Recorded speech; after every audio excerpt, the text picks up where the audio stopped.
Hello and welcome to this episode of Demystified as we explore home cooking in a modern world.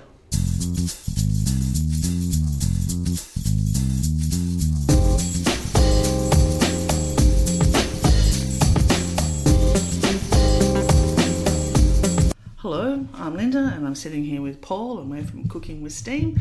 Hello Paul. Hello Linda. Paul, one of the things that we get asked a lot about, and this is from the really early days when we were first even just researching steam ovens, was the issue of maintenance, how to clean them, how to look after them.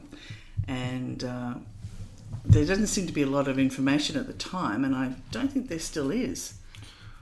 No, it's a bit hit and miss with maintenance. I mean, the one thing that most people will be familiar with is descaling. But that works on the internals of the machine. So this, that sort of gets rid of any lime scale or water scale throughout the sort of steam generator system. But yeah, maintenance is more than that, clearly.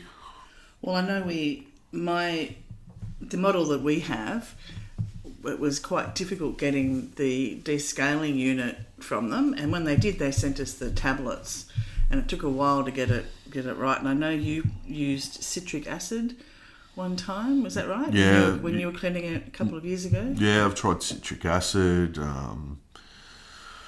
Various things as far as the descale goes. I mean, most these days, we're only talking, 5 or 6 years ago, but of course, like anything new, you want to follow the instructions from the manufacturer, and most manufacturers will include a little sort of descaling kit with your oven, but that being said, it's only one. So most ovens work now on a time cycle as to when you should descale. So after X amount of hours of use, it'll give you a warning to descale the machine. And generally, most of the descalers these days are like the liquid coffee descalers, so for a coffee machine. But that's still not solving the problem of cleaning the inside of the cavity. No, and I must admit, after the last time when it was so difficult getting any accurate descaling from the company that our oven's from, I just got the coffee descaler from, I think, Woolworths, and it worked fine. It went through the process and it was fine, and it didn't hurt the oven at all. Yeah, I mean, as long as you run the oven through several sort of steam cycles and rinse the water reservoir pretty well. Yeah, I think we did that 2 times on.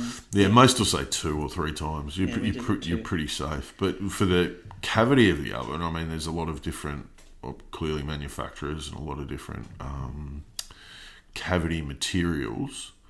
But there are a few things. I mean, we did do a video a long time ago about a little sort of cleaning solution to help remove some baked on sort of food and, just general oven grime. Like roast pork. Yeah. When you have roast pork, it goes to every corner of that oven. Yeah. So I think our solution was water and a little bit of vinegar and some bicarb soda and a little bit of dishwashing liquid from memory, which is okay. Use. Yeah, I still use that. It's good. The only thing to be aware of with that, and maybe I don't think we highlighted it at the time, was as most combi steam ovens have a rubber door seal or a gasket, and the reason they do is because when the door closes, the inner glass of the door sits flush up against that rubber seal, and it seals the cavity so that steam doesn't escape. Now, the problem with using anything acid or vinegar based, so an acid base, is that can have adverse effects on the rubber door seal and make it sort of loose and lose its shape a little bit. So there's nothing wrong for the inside of the cavity. You just got to keep that away from the door seal.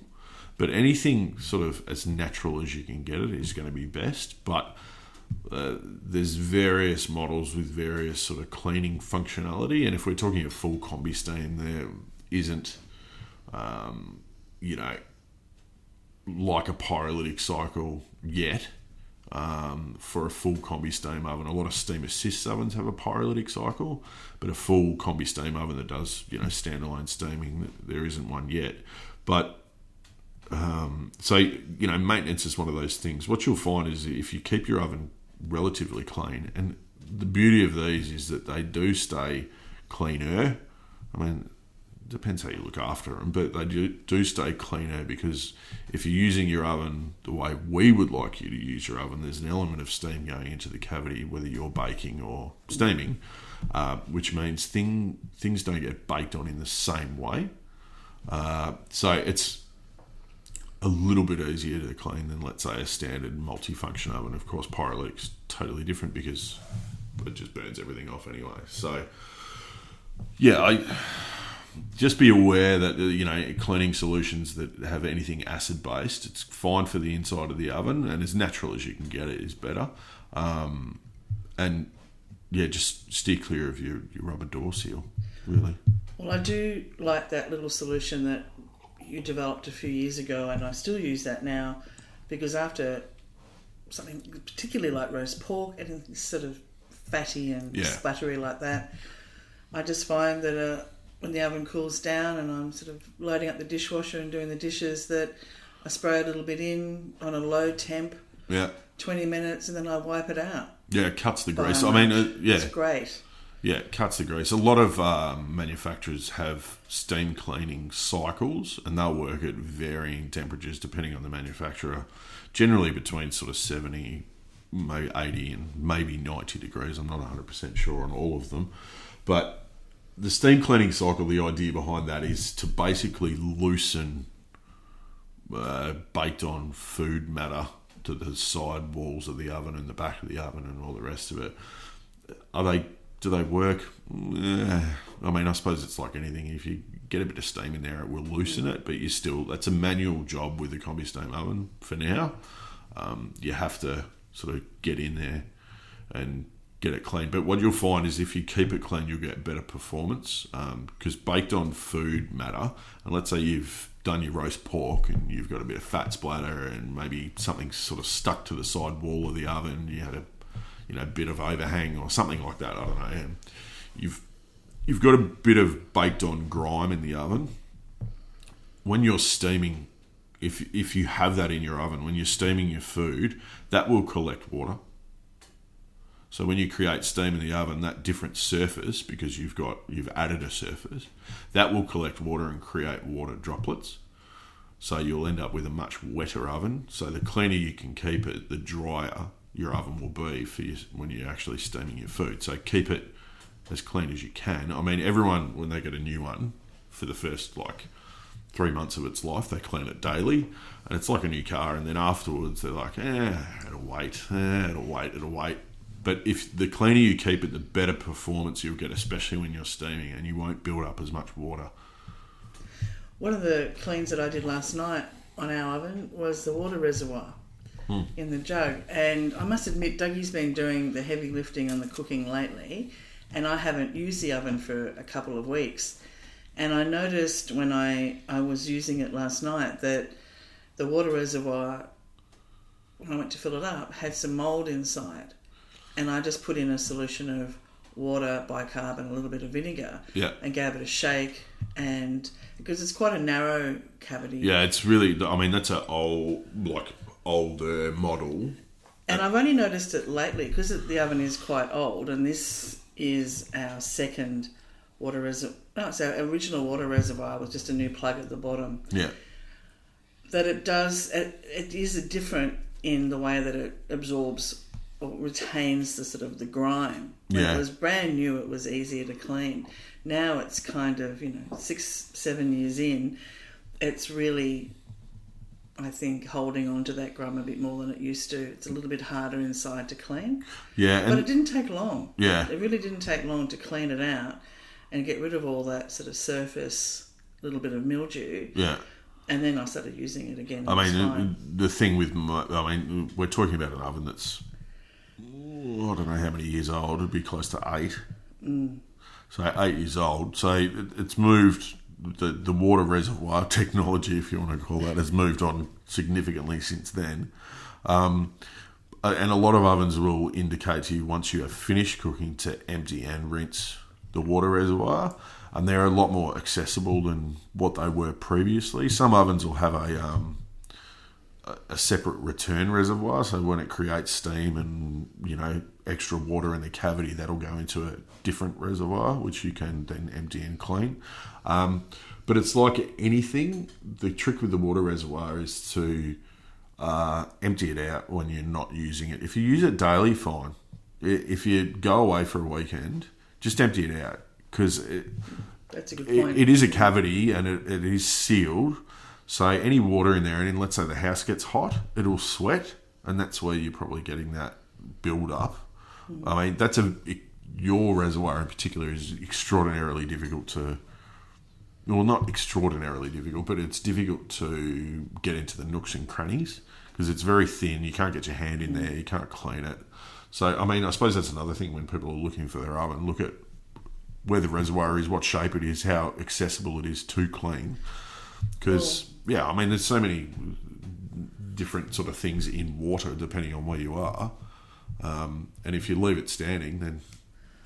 Well, I noticed the oven that we're testing at the moment in the cooking steam kitchen, I noticed the first thing I looked at was the water reservoir, and I was very impressed with this one because it was a nice wide open little box that slid in and out, and I thought, that's going to be much easier if you had that oven for a few years to clean.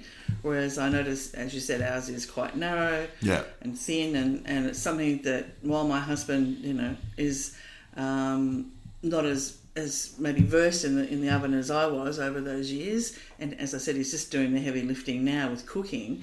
It's just something he didn't think about. He just fills it up, puts it back in, and continues cooking. As you would.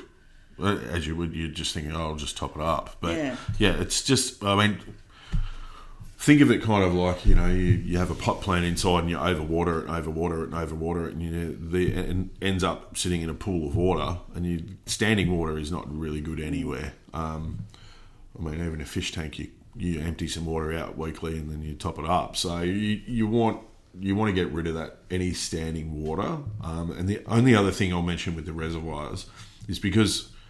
I haven't seen one yet that isn't plastic. Don't put them in the dishwasher, because dishwasher heats will make plastics brittle. Now, not all plastics, and some will say they're dishwasher safe. Seriously, most of them are a litre or less. Hand wash it and just give it a rinse. Just warm soapy water, and a lot of the stuff within the oven, like side racks and trays and all of that stuff. Warm soapy water is really the best thing. I mean, it depends on, sometimes you'll have an enamel tray, which is fine, do whatever you want with it.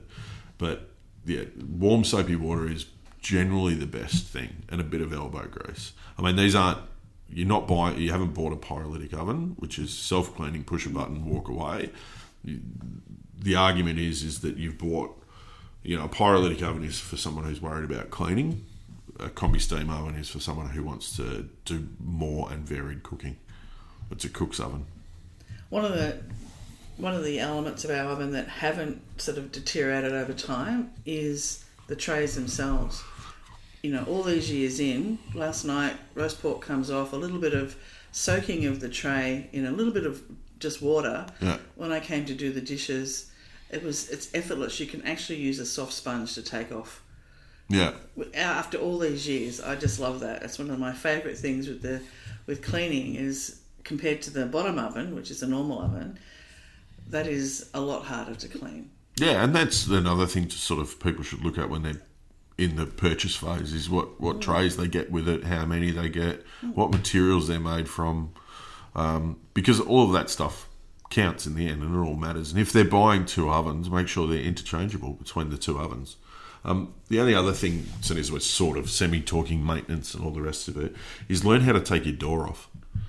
That's learn how to take the oven door off, because no matter what anyone says, you'll get maybe a droplet of water or something in between the panes of glass in the door, and especially if you've got a nice new renoed house and everything's brand new and sparkling, and then all you see is like a little streak water drop in between the door glass. So if you buy, or if you are in the phase of buying, get someone to show you how to take the door off. And most of the ovens these days, you can remove every single pane of glass and clean in between them, but you will get a drop of food in between them, and it's like, it sounds like it's a whole 15 minutes talking about maintenance and stuff, but like, just learn how to do it. And once it's like anything, it's a knack, and it'll end up being like back in the day when we actually had keys which we put into ignition.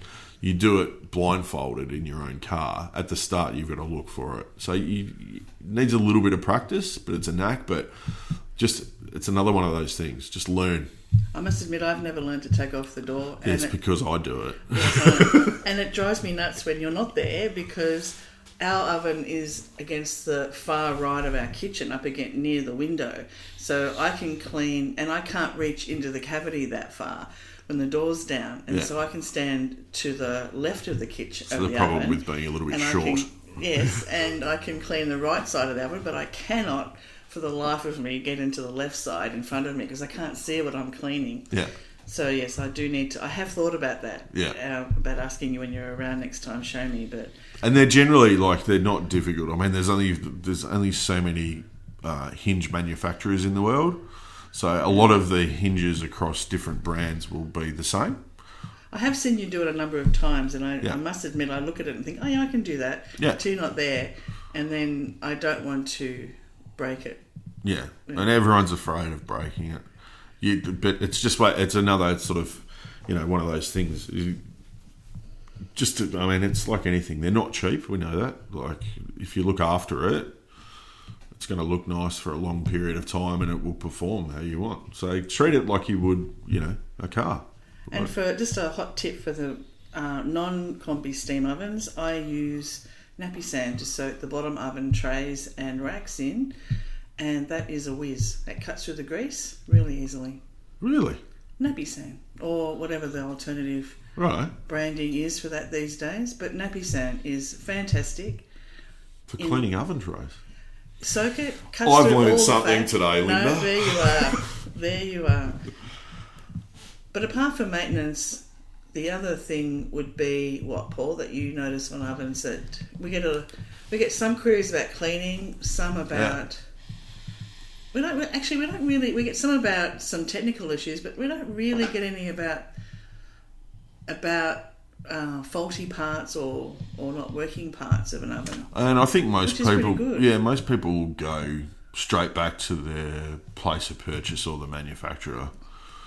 Most major brands these days have got a pretty big warranty on their ovens. Now, the reason for that is, and I can give you an insider's perspective on this, you'll find a much shorter warranty on things like, and I mean, I'm generalising, but you'll find a much shorter warranty on things like a refrigerator and a dishwasher and even a washing machine than you will on an oven and a cooktop. And the reason is that a dishwasher, washing machine and a refrigerator work at least double as hard as your oven. They do double the amount of work, hence the shorter warranty period. So most manufacturers will have a pretty long warranty period for an oven. We don't get queried about that much, because if something does go wrong with an oven, I mean, these ovens are all electric. Generally, they'll have the manufacturers, and I'm generalising, but they'll have a technician which will go out. And I mean, I've seen the ins and outs of quite a few combi steam ovens now. I'm not an electrician by any stretch of the imagination, but essentially we're talking about something with heating elements and something that creates steam, and there's a lot to it, and there's moving control panels, and there's all sorts of moving parts and bits and pieces, but most of the technologies in like the user interface and stuff like that, which of course software engineers do, and I've got no idea about. And I don't have one on our oven. Yeah, but I mean, there's still ovens which do have that sort of, you don't have to have a touchscreen oven. You can have a twisting knob like old school. But I can attest that regardless of whether it's a knob that twists or a digital user interface, the cooking results, as long as you have an idea about the famous old time and temperature, it's not going to matter that much. So, get what's comfortable to you. But yeah, the technical stuff, just, no one wants to. Read the manual. Paul, that's... I know. Generally, they're probably the questions we get asked most is, how do I do this? And then we'll end up looking up.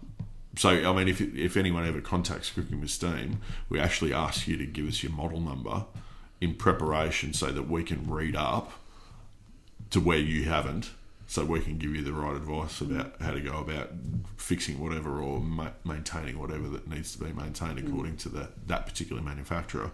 But yeah, just have a flick through. It's not going to make you a better cook, but it might help you look after your oven longer term. Lovely. Well, thank you for that, Paul. No worries. See you later. Yeah. See ya. Okay, bye. Bye. Thanks for listening to this podcast as we explore home cooking in a modern world. We'd love you to subscribe, and for more information, please go to our website, cookingwithsteam.com.